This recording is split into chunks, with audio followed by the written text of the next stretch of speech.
Le diable sait qu'il suffit juste qu'il pollue votre cœur, parce qu'il sait que s'il pollue votre cœur, peu importe ce que vous allez voir, peu importe ce que vous allez expérimenter, il vous sera difficile de l'admettre ou de vous l'approprier.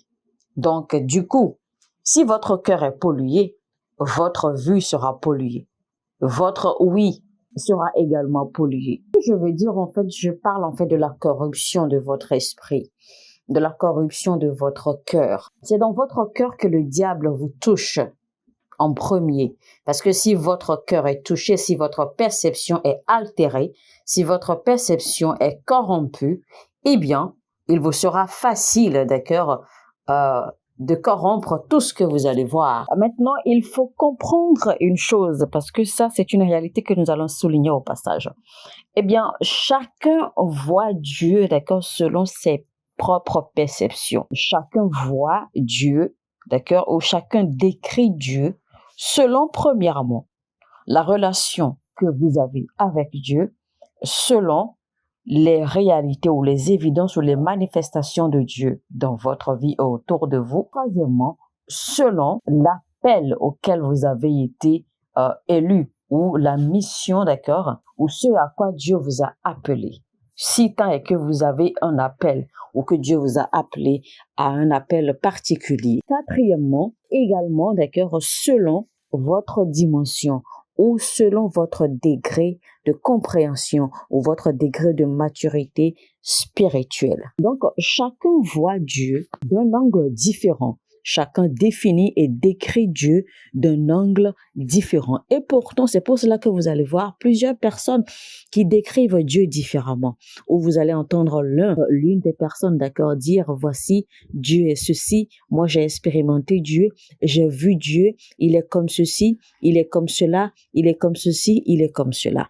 Et l'autre va venir et essayer de se défendre à son tour.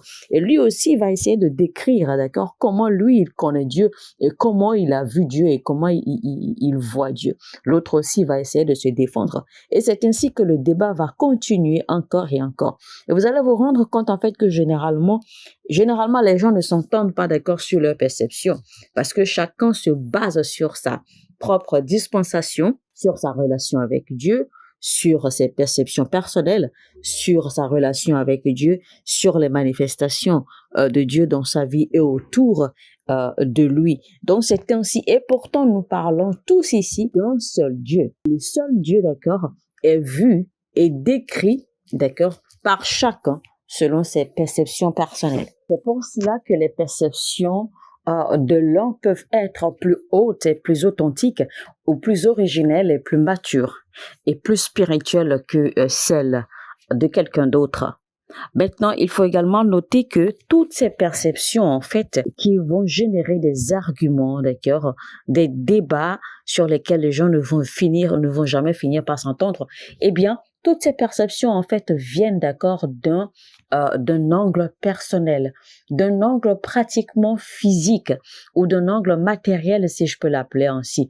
Parce qu'il faut dire que la plupart de tous ceux qui essaient de décrire Dieu selon leur perception personnelle et non selon, d'accord, la plénitude de qui Dieu est, c'est parce qu'en fait, la plupart d'eux n'est pas arrivé à voir Dieu avec leur cœur ou avec leur esprit. Parce que si vous arrivez à percevoir Dieu avec votre cœur ou avec votre esprit, eh bien, vous allez voir sa plénitude de qui il est. Vous n'allez pas simplement décrire Dieu selon les expériences que vous avez eues, selon les bénédictions matérielles que vous avez eues, selon le fait que Dieu vous a sauvé, que Dieu vous a protégé, que Dieu vous fait grâce quotidiennement, vous avez la provision qu'il faut, que Dieu a fait ceci, que Dieu a fait cela, seulement sur les choses physiques, c'est-à-dire que les choses tangibles que vous pouvez voir, les choses que vous pouvez toucher. Vous n'allez pas vous baser sur ces choses-là pour décrire qui Dieu est. Vous n'allez pas former vos perceptions sur la base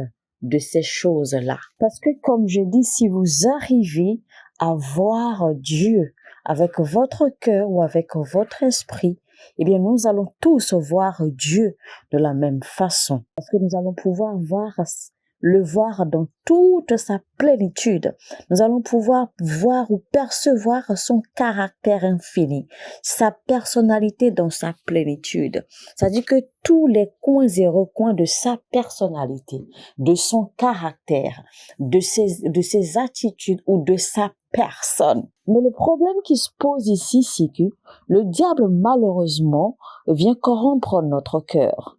Le diable, malheureusement, vient corrompre notre vision en nous amenant à nous focaliser uniquement sur les choses physiques, les choses que nous pouvons voir de nos yeux physiques. Et quand le diable nous pollue, quand le diable altère la vision de votre cœur ainsi, eh bien, vous ne serez plus en mesure de percevoir Dieu comme Dieu est à travers votre cœur.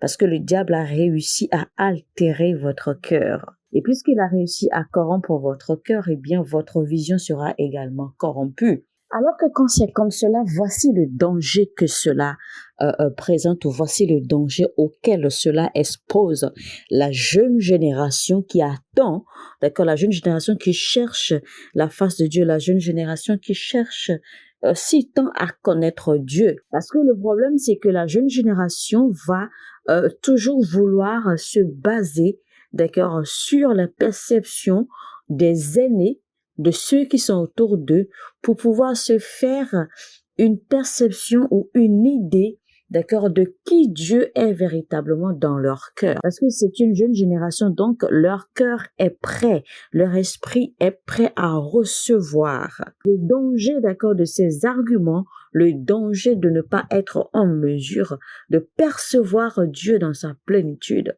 le danger de se laisser exposer à la manipulation du diable pour corrompre votre cœur, votre esprit et votre vision, histoire de vous empêcher de voir Dieu tel qu'il est.